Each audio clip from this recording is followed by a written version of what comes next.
भगवान के कहने का आशय है कि उपासक के मन में लौकिक पारलौकिक भोगों की प्राप्ति की कामना तो नहीं ही होनी चाहिए। प्रेम पथ के पथिक तो मोक्ष की कामना को भी भगवत प्रेम की प्राप्ति में बाधक मानते हैं। इसलिए अर्थ न धर्म न काम रुचि गति न चहो निर्वाण, जन्म जन्म रति राम पद यह वरदान न आन। लौकिक पारलौकिक भोगों की स्पृहा न हो, मोक्ष की भी कामना न हो।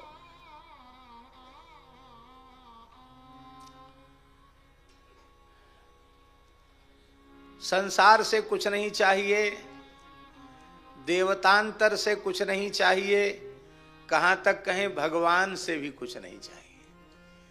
क्योंकि जिनको कवहु न चाहिए कछु, तुम सन सहज स्नेह, बसहु निरंतरता सुर, सोराउर निज गेह। कुछ नहीं चाहिए। ऐसे निष्काम भक्तों को भी साधु संग मिले, ऐसी प्रार्थना भगवान से करनी चाहिए। साधु संग बहुत महत्वपूर्ण है। हमारे जीवन के साधन के अन्य पक्ष। आगे बढ़ो भाई, तुम लोग वहां बैठने की जगह ही नहीं छोड़ते, एकदम सट के बैठ जाते हो। और आगे आओ।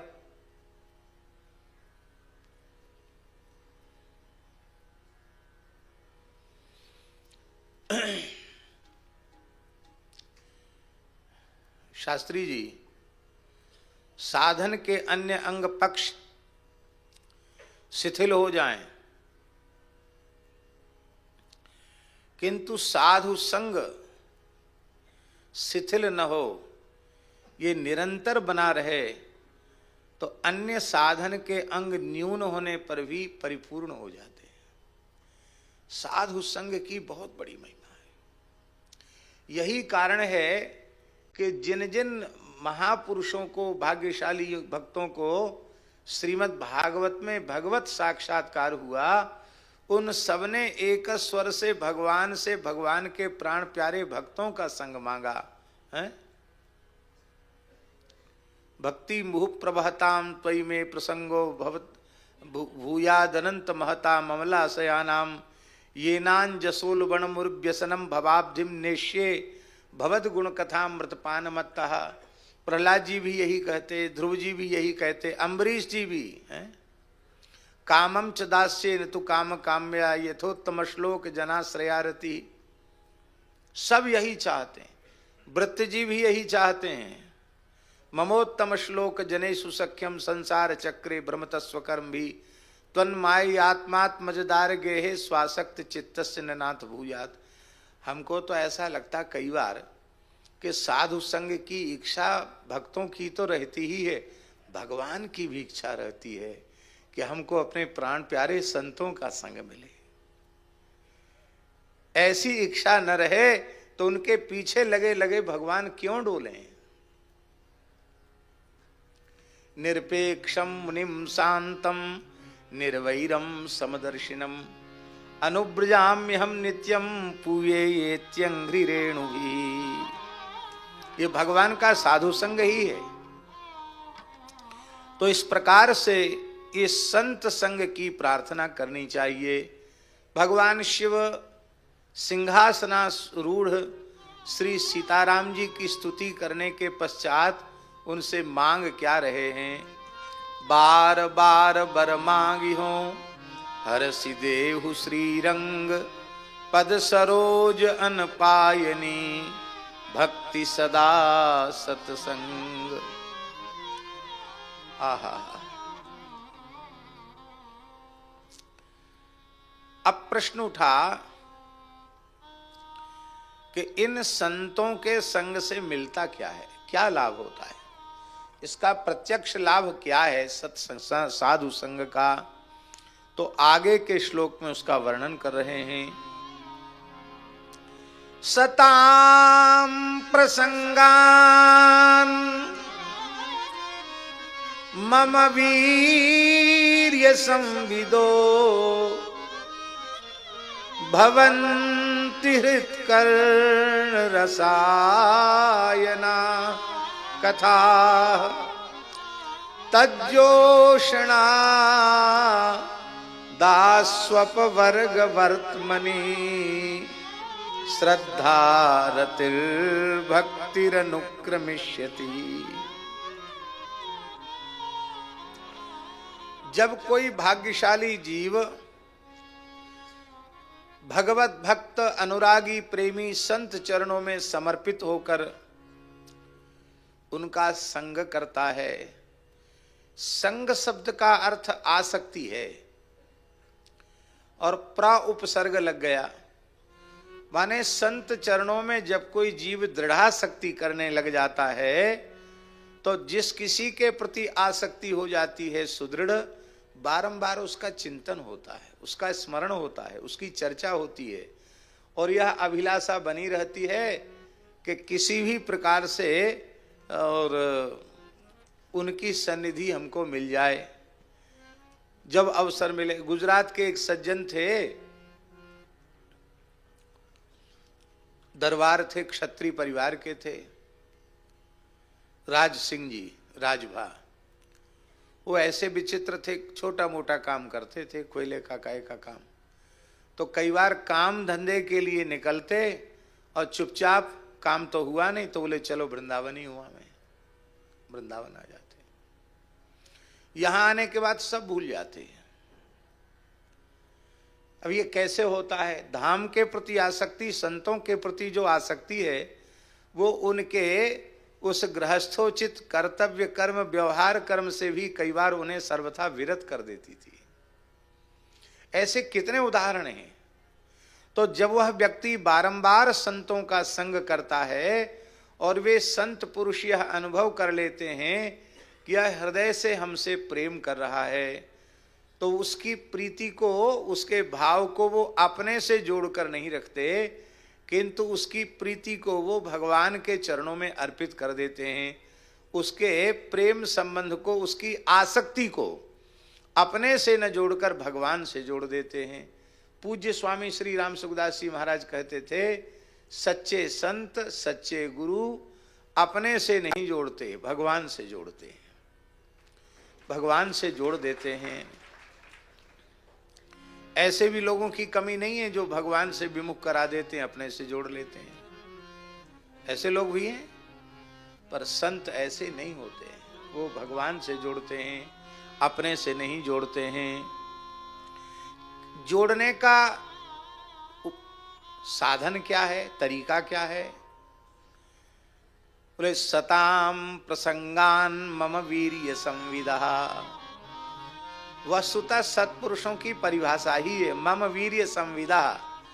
जो भगवान के प्रभाव, भगवान के स्वभाव, भगवान के माधुर्य, भगवान के ऐश्वर्य को भगवत अनुग्रह से जानते हैं,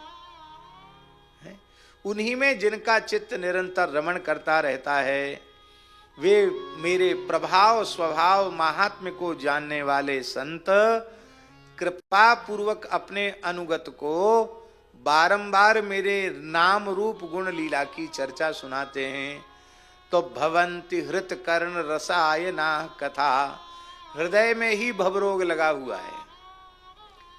हृदय में भवरोग लगा हुआ है, इसका मतलब है कि बाहर संसार नहीं है, भीतर संसार है, इसलिए बाहर संसार दिखाई पड़ रहा है।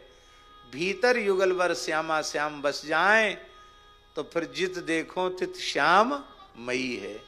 तो हृदय में ही, अंतःकरण में ही वासनात्मक भवरोग लगा हुआ है। इस भवरोग की निवृत्ति कैसे होगी? कर्ण रसायना है। ये कथा जो है ना, ये भस्मौषधि नहीं है, ये काष्ठौषधि भी नहीं है, ये तो अमोघ रसौषधि है, कथा रसायन है। ये कथा रसायन जब कर्ण कुहर के माध्यम से अंतःकरण में प्रविष्ट होगा तो भीतर जो भवरोग लगा हुआ है, संसार का रोग लगा हुआ है, जन्म मृत्यु का रोग लगाया हुआ है, अविद्या माया षड विकार का रोग लगा हुआ है, वो सारा रोग समाप्त हो जाता है। रोग समाप्त हो रहा है अथवा रोग मुक्त हो गया, ये कैसे समझ में आवे रोगी के। इसको गोस्वामी श्री तुलसीदास जी महाराज ने, बैठे रहने दो, वो देखो कितने प्रेम से बैठ के कथा सुन रही है। इतनी छोटी बच्ची बिल्कुल चंचलता नहीं कर रही है, बस जैसे शांति से दर्शन दे रही हो ऐसे ही देते रहना, बस यही बात है और कोई बात नहीं। जय जय श्री सीताराम।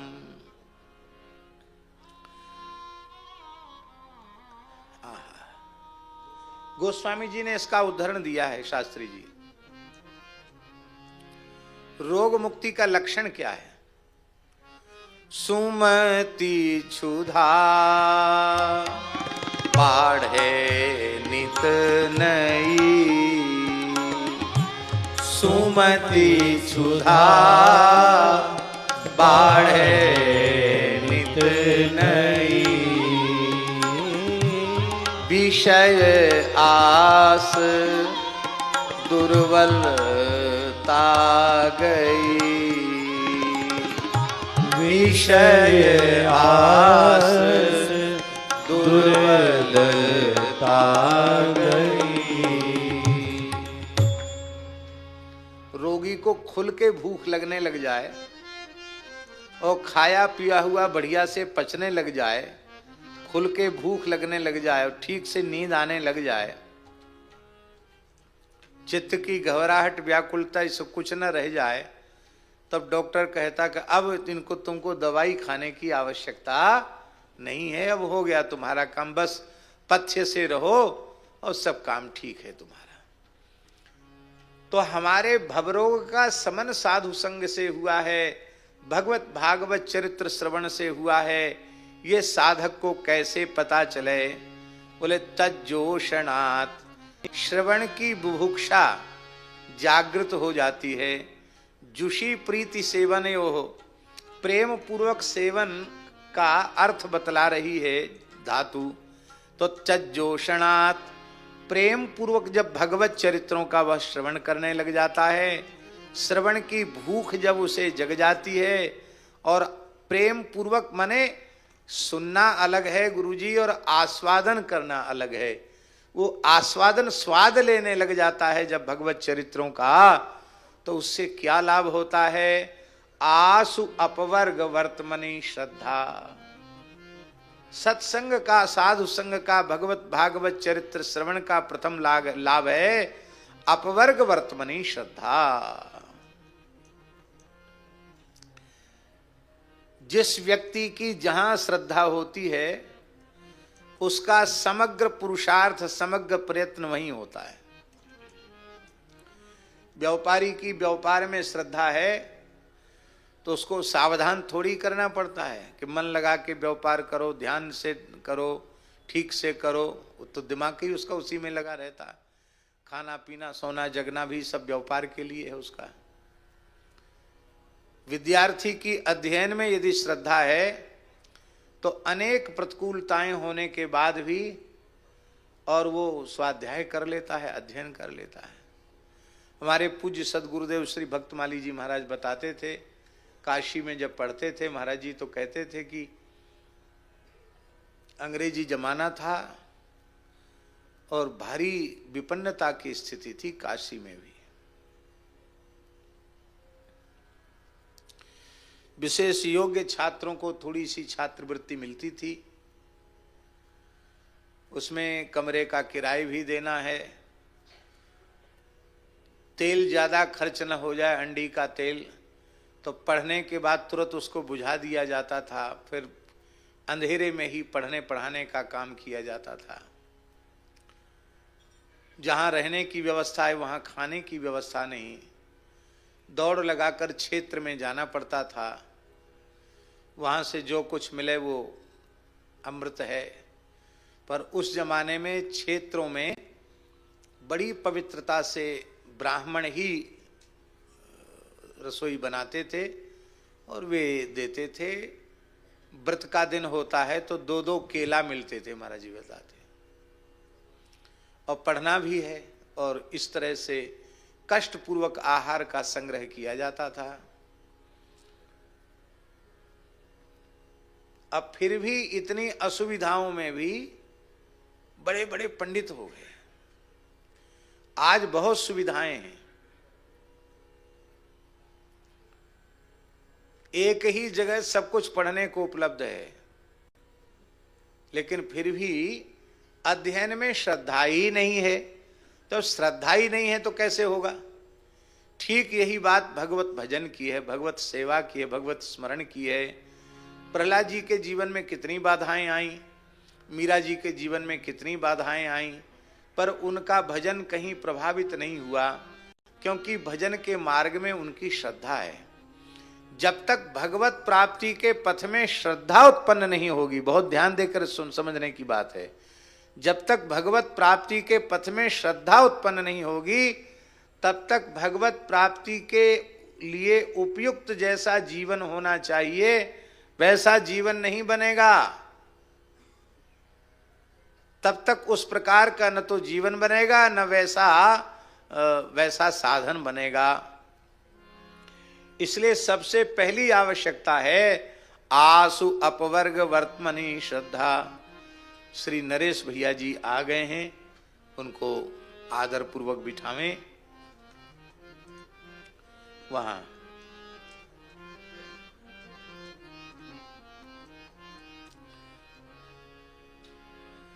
तो आसु अपवर्ग वर्तमनी श्रद्धा। श्रद्धा के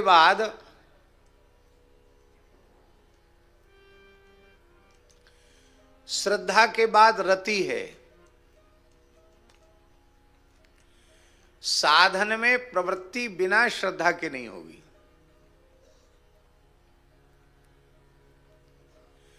और श्रद्धा के बिना जो साधन होगा, भगवान ने तो 2 टूक शब्दों में कह दिया कि अश्रद्धया हुतम दत्तम तपस्तप्तम कृतंच यत् असदित्युच्यते पार्थ न च तत्प्रेत्य नो इह। ये सब कितने बढ़िया बढ़िया साधन भगवान ने गीता में गिनाए हैं, पर मूल में यदि श्रद्धा नहीं है तो हुतम दत्तम तपस्तप्तम, जो कुछ भी आप करेंगे असत इति उच्यते। न यहां उसका कोई फल मिलने वाला है, न परलोक में उसका कोई फल मिलने वाला। इतना जोर दिया भगवान ने श्रद्धा पर, तो श्रद्धा उत्पन्न हो जाती है। गिरिराज जी वाले पूज्य पंडित जी महाराज कहते थे, साधक की सर्वोपरि संपत्ति श्रद्धा ही है। इसलिए या संपत्ति की सुरक्षा को प्रयत्न साधक को सदा सर्वदा करते रहना चाहिए। और जैसे लोभी व्यक्ति निरंतर धन वृद्धि के प्रयत्न में लगा रहता है, ऐसे ही साधक को श्रद्धा की वृद्धि के यत्न में लगा रहना चाहिए। हमारी श्रद्धा बढ़े कैसे? और पूज्य गुरुदेव भक्तमाली जी तो कहते थे, दास ने एक बार पूछा, महाराज जी सत्संग और कुसंग की परिभाषा क्या है? महाराज जी ने बड़े संक्षिप्त और बड़े सटीक उत्तर महाराज जी देते थे। महाराज जी ने कहा, श्रद्धावान का संग सत्संग है, श्रद्धा शून्य का संग कुसंग है। श्रद्धा का स्वरूप क्या है? तो वेद गुरु वाक्य सुविश्वास श्रद्धा। वेद गुरु वचनों में विश्वास, इसी का नाम है श्रद्धा।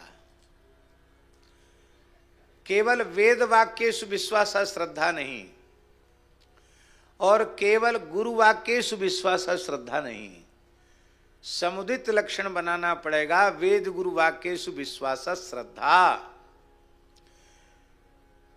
इसका अर्थ होगा वैदिक सदाचार की प्रतिष्ठा जिनके जीवन में है, ऐसे सदगुरु के वचनों में विश्वास, इसका नाम श्रद्धा है। क्योंकि वेद वचनेषु विश्वासा, श्रद्धा करेंगे तो वेदों का तात्पर्य इतना गंभीर है। मुह्यन्ति यत् सूरयः, कई बार असुर भी वेद के वाक्यों को पढ़ करके ही और अभिचारात्मक यज्ञों में, हिंसात्मक यज्ञों में प्रवृत्त हो गए।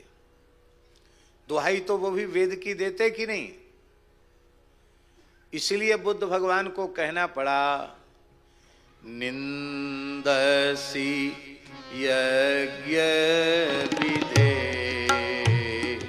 रह श्रुति जातम,